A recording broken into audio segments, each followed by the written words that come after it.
An historic $7.4 billion settlement has been reached with Purdue Pharma, the maker of OxyContin, the drug widely seen as a key driver of the opioid epidemic.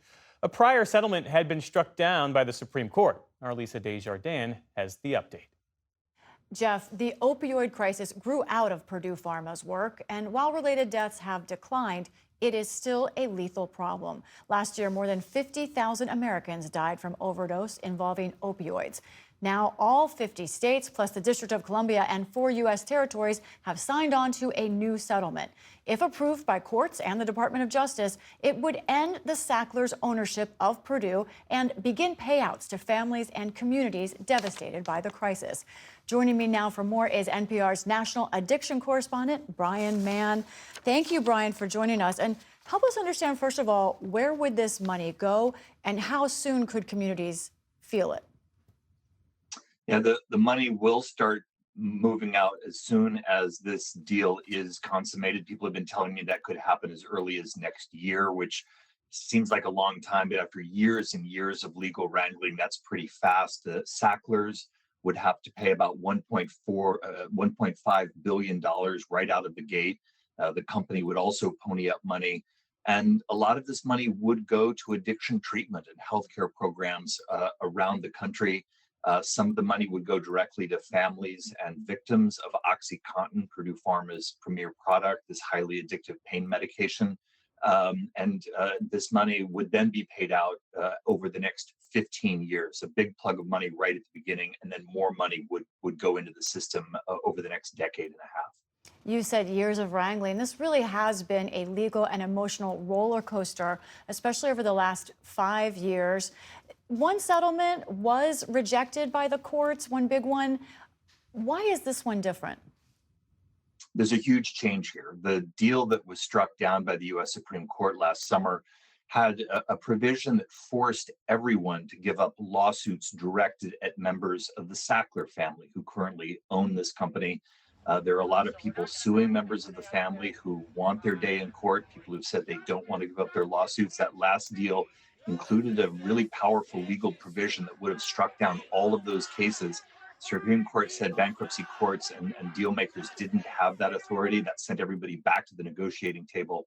So in this deal, at least the way that this would work is that only people who drop their lawsuits can participate in this settlement, can benefit financially from this settlement. But if people want to stay aside from this deal, they can keep those lawsuits going in court. Of course, the big players are sort of laying down their litigation here. That's the states and the US territories that have now signed on. But the Sacklers over time could still face a lot of litigation from a lot of individuals who say they were harmed. Do you think this one will stick? Everybody we've been talking to says this deal is going to go through. Of course, anything could change in a deal this complex, but a couple of big things have changed here. First, that legal provision that I just mentioned, that's a deal changer, fundamentally less controversial now. The other thing that's really important to understand here is that the Justice Department now is very different than it was a year ago under the Biden administration. Everyone I talk to says the Trump administration's DOJ has shown no appetite for wading into the middle of this deal and disrupting it. I want to talk more on personal grounds, though. You've spoken to some families that don't like this deal. What is the criticism?